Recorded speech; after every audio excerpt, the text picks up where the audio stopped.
नमस्कार मित्रों, आप सभी का स्वागत है। और आज हम आपको अपने इस क्लास में आदिकाल के नाथ साहित्य को लेकर के उपस्थित हुआ हूँ। इसके पहले हमने रासो साहित्य और सिद्ध साहित्य पढ़ाया है, उसी क्रम में आज हम नाथ साहित्य लेकर के उपस्थित हुआ हूँ। तो आइए ज़्यादा समय न लेते हुए हम सीधे अपने यानी विषय पर चलते हैं, जो हमारे आज इस क्लास का विषय प्रकरण है नाथ साहित्य। तो जैसा कि आप देख भी रहे हैं, बोर्ड पर लिखा गया है नाथ साहित्य। तो नाथ साहित्य है क्या, पहले इसकी हम परिभाषा देख लेते हैं कि नाथ साहित्य कहा किसे जाता है। तो देखिए, आइए पहले हम इसकी परिभाषा देखते हैं नाथ साहित्य की। इसकी परिभाषा क्या है, परिभाषा हम देख लेते हैं। ठीक, नाथ साहित्य की परिभाषा देखते हैं कि नाथ साहित्य क्या है। आदिकाल में भगवान शिव यानी आदि काल में भगवान शिव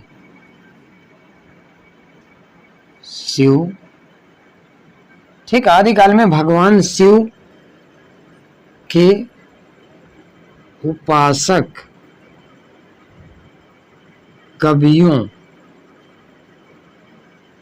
कवियों द्वारा, भगवान शिव के उपासक कवियों द्वारा जिस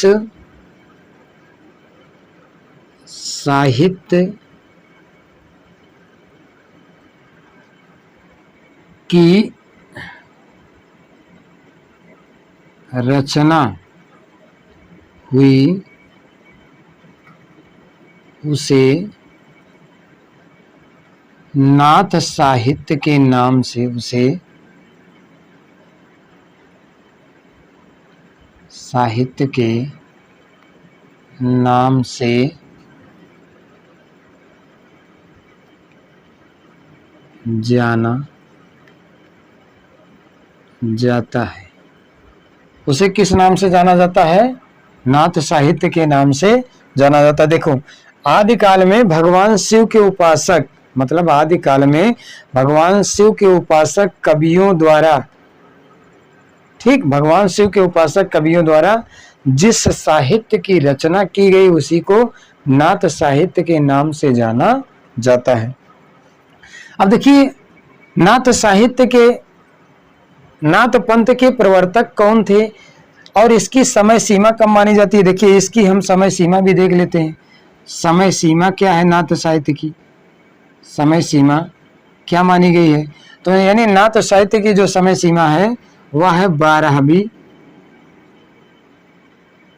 12वीं शताब्दी से 14वीं शताब्दी के मध्य अंत तक, 14वीं शताब्दी के अंत तक, 14वीं शताब्दी के अंत तक। अब देखिए, प्रमुख नाथ पंथ यानी क्या, नाथ पंथ के प्रवर्तक कौन, मतलब नाथ पंथ आया तो उसके जन्मदाता कौन थे, प्रवर्तक कौन थे। तो यहां पर देखिए, नाथ पंथ के प्रवर्तक, ठीक, नाथ पंथ के प्रवर्तक कौन है? मत्स्येंद्र नाथ है। कौन है? मत्स्येंद्र नाथ,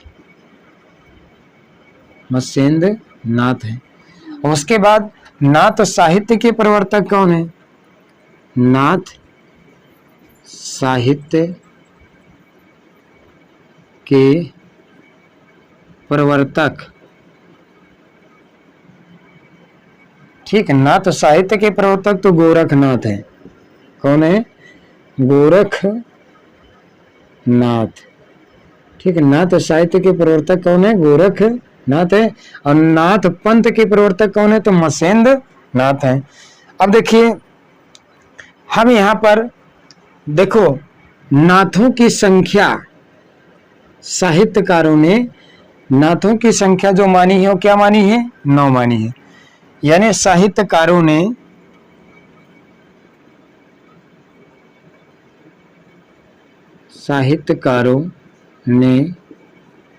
नाथों की संख्या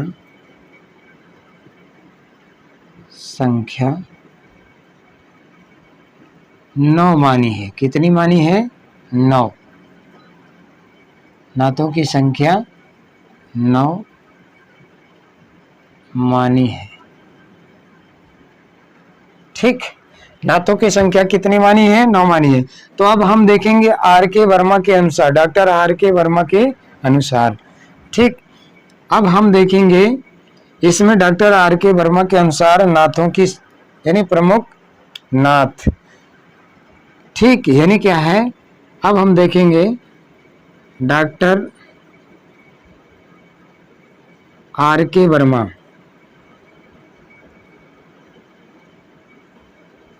आर के वर्मा के अनुसार, मतलब डॉक्टर राम कुमार वर्मा, इनका राम कुमार वर्मा, ठीक, डॉक्टर आर के वर्मा के अनुसार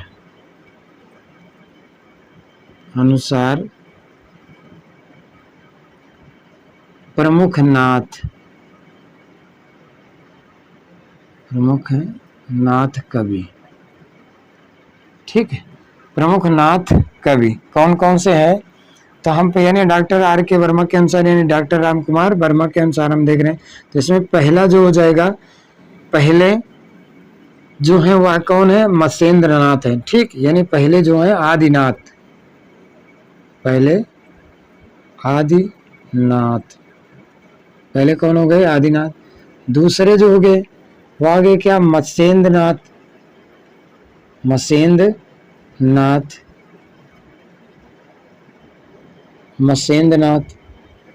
तीसरे जो हो जाएंगे वो क्या? गोरखनाथ।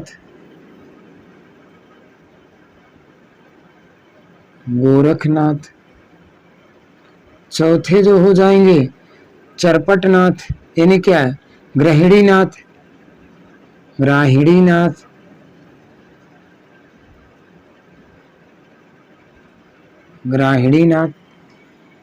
पांचवें हो जाएंगे कौन? चरपटनाथ, ठीक है, चरपटनाथ।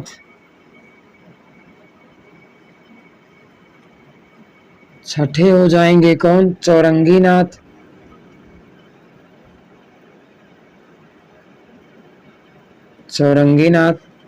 आठवें हो जाएंगे कौन? ज्वालांदेव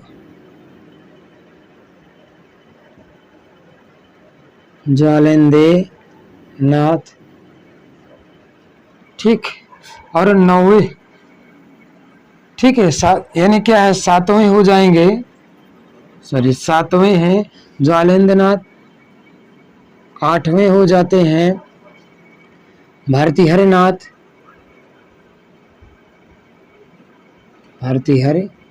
नाथ, और 9वें हो जाएंगे गोपीचंद नाथ।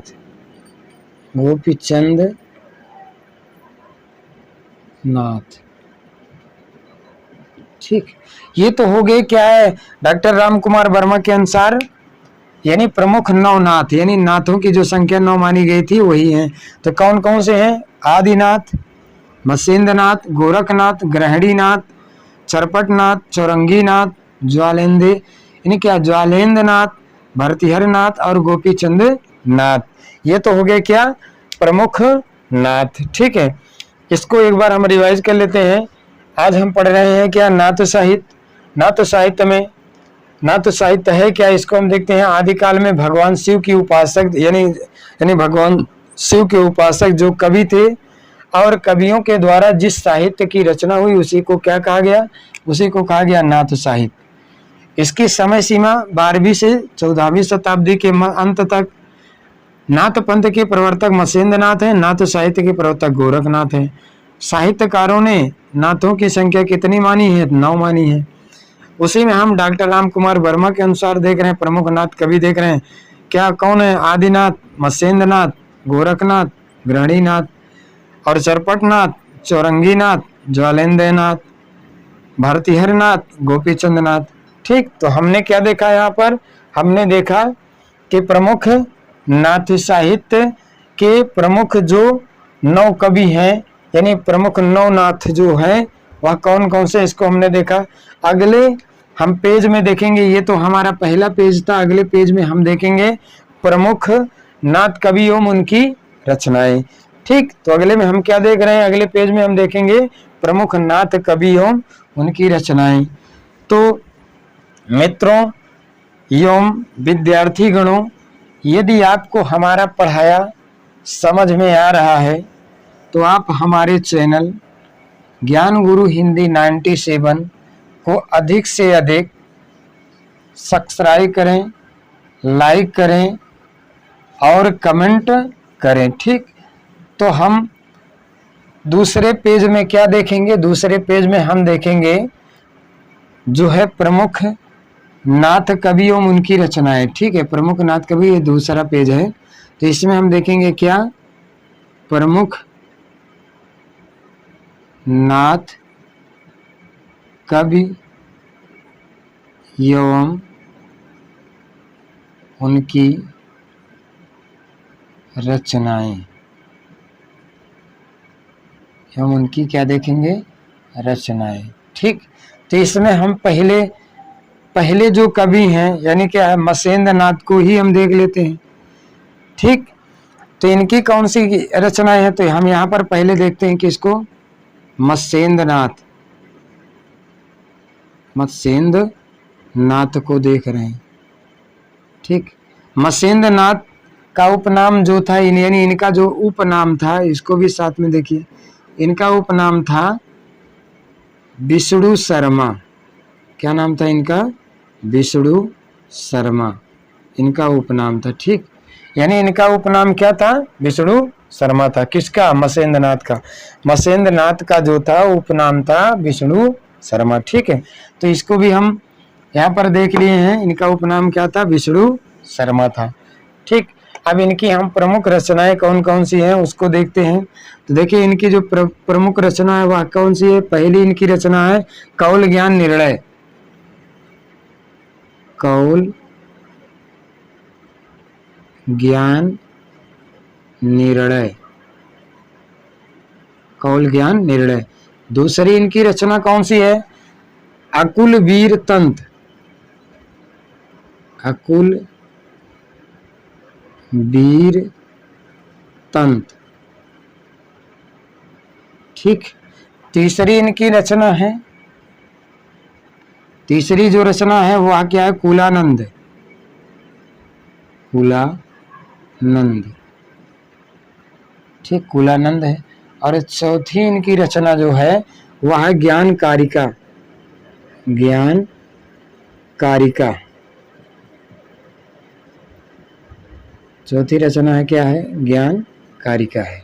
ठीक, और ये सारी रचनाएं किस भाषा में है, तो ये संपूर्ण रचनाएं जो हैं ये संस्कृत भाषा में लिखी गई। ठीक, ये सब क्या है, संस्कृत भाषा में लिखी गई हैं।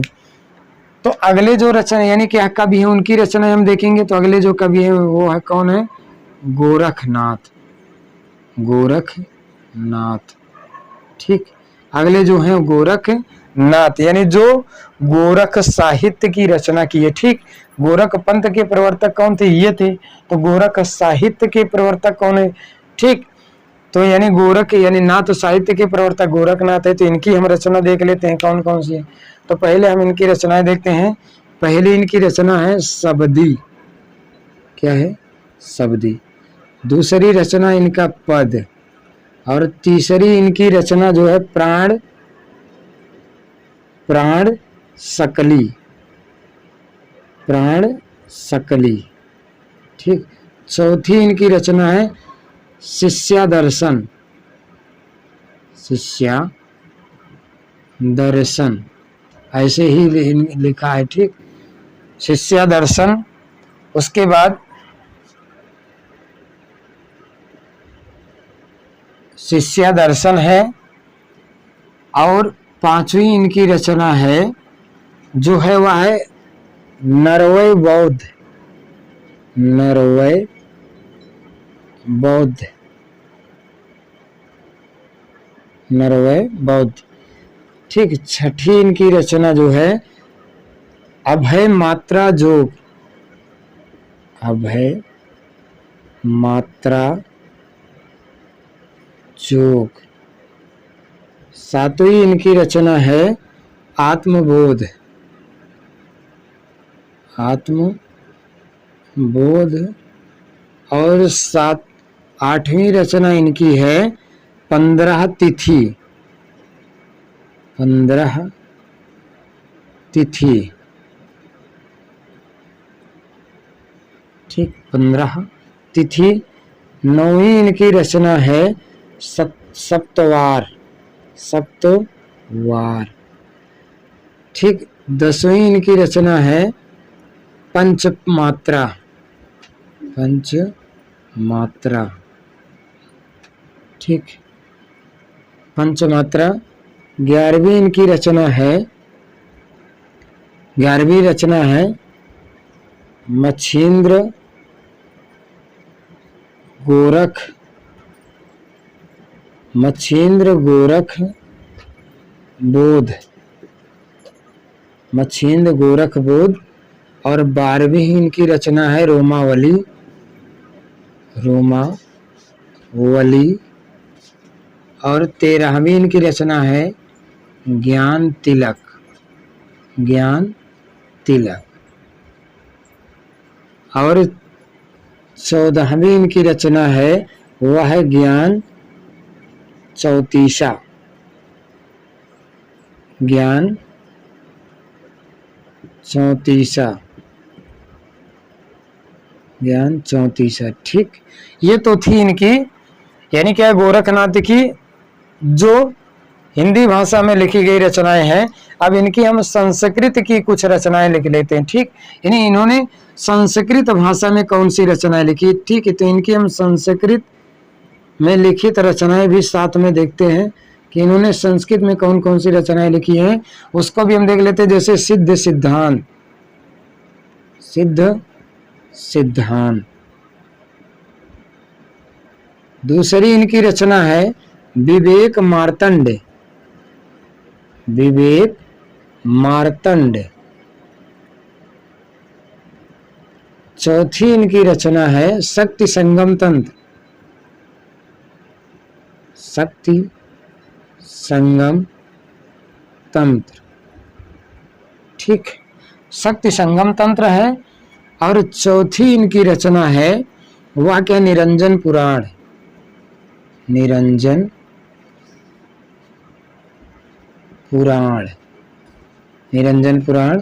पांचवी इनकी रचना है बैराट पुराण, बैराट पुराण।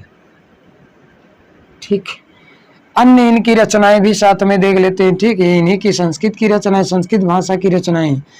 संस्कृत रचना, ये संस्कृत भाषा की रचना थी, अभी हमने देखा ये। ठीक, अब इनकी हम अन्य रचनाएं भी देख लेते हैं। इन्होंने इनकी अन्य रचनाएं, इन्होंने अन्य रचनाओं में क्या क्या लिखा है, इसको देख लेते हैं पूरी। अन्य रचनाएं इनकी कौन सी हैं।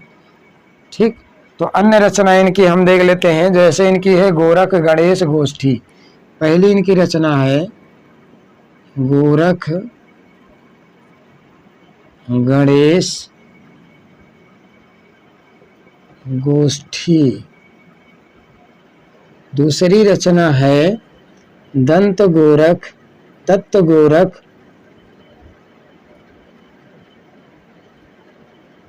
संवाद। ठीक है, दत्त गोरख संवाद। उसके बाद तीसरी इनकी रचना, तीसरी रचना इनकी क्या है, महादेव गोरख संवाद, महादेव गोरख संवाद, महादेव गोरख संवाद, गोरखनाथ की वाणी। चौथी इनकी है गोरखनाथ की वाणी, गोरखनाथ की वाणी। और अगली क्या है, योगेश्वरी साखी। ठीक है, इसी में पांचवी है योगेश्वरी साखी। छठी इनकी रचना है, वह क्या है? गोरख सार। गोरख सार, ठीक, गोरख सार है। उसके बाद है ज्ञानामृत योग, सातवीं है ज्ञानामृत, ठीक, ज्ञान का अमृत यानी ज्ञानामृत योग। और आठवीं है योग चिंतामणि।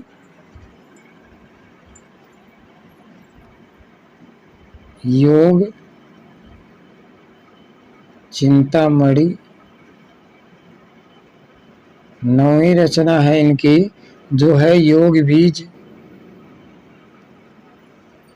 योग बीज। और अंतिम इनकी रचना है, उसको हम यहाँ पर देख लेते हैं। अंतिम रचना इनकी जो है, यानी अन्य रचनाओं में, इस अन्य रचनाओं में जो 10वीं इनकी रचना होगी वह कौन सी है? उसको महेंद्र गोरख बोध। महेंद्र गोरख बोध, ठीक, यानी महेंद्र गोरख बोध, ये इनकी अंतिम अन्य रचना थी। तो आइए इसको एक बार हम रिपीट कर लेते हैं। देखिए ये पेज नंबर 2 है, नाथ साहित्य का ये पेज नंबर 2 है। और इसमें हम पढ़ रहे हैं प्रमुख नाथ कवि एवं उनकी रचनाएं पढ़ रहे हैं, जिसमें हम पहले कवि को देखे, क्या? मत्स्येंद्र नाथ को देखे। तो मत्स्येंद्र नाथ जो पहले इसके कवि थे, उनकी हम रचना देखे, क्या? कौल ज्ञान निर्णय, अकुल वीर तंत्र, कुलानंद, ज्ञान कारिका। ये सारी रचनाएं किस भाषा में है? संस्कृत भाषा में। अब हम दूसरा हम देख रहे हैं, क्या? गोरखनाथ, इनकी रचना क्या है? शब्दी है, पद है, प्राण शकली है, शिष्य दर्शन है, नरवय बोध है, बौद्ध है, अभय मात्रा जोग है, आत्मबोध है, 15 तिथि है, सप्तवार है, पंचमात्रा है, मच्छिंद्र गोरख बोध है, रोमावली है, ज्ञान तिलक है, ज्ञान चौतीसा है। अब हम संस्कृत भाषा में यानी क्या रचित गोरखनाथ की हम रचनाएं देखेंगे तो कौन सी है? सिद्ध सिद्धांत है, विवेक मार्तंड है, शक्ति संगम तंत्र है, निरंजन पुराण है, बैराट पुराण है। अब अन्य इनकी हम रचनाएं देखते हैं, यानी जो है उसमें हम देखते हैं गोरख गणेश गोष्ठी, दंत गोरख संवाद, महादेव संवाद, गोरखनाथ की वाणी, ये थोड़ा इंपॉर्टेंट है, गोरखनाथ की वाणी, योगेश्वरी साखी, गोरख सार, ज्ञानामृत योग, योग चिंतामणि, योग बीज, और एक रचना है महेंद्र गोरख बोध। तो हमने यहाँ पर आज क्या पढ़ा? हमने पढ़ा जो है गोरखनाथ के, यानी क्या, गोरख साहित्य के या नाथ साहित्य के प्रमुख कवियों की रचनाएं पढ़ा है। अब अगले में हम आप यानी जो पढ़ेंगे, अगले क्लास में हम पढ़ेंगे रास साहित्य या जैन साहित्य जो है। तो यदि आपको हमारा क्लास पसंद आया तो आप हमारे क्लास जो YouTube पर उपलब्ध है, ज्ञान गुरु हिंदी 90 के नाम से, ज्ञान गुरु हिंदी 97 के नाम से, उसको आप सब्सक्राइब करें, लाइक करें और अधिक से अधिक कमेंट करें। ठीक, धन्यवाद। अगली क्लास में हम आपको रास या जैन साहित्य से संबंधित अपनी क्लास लेकर के उपस्थित होंगे। ठीक, धन्यवाद।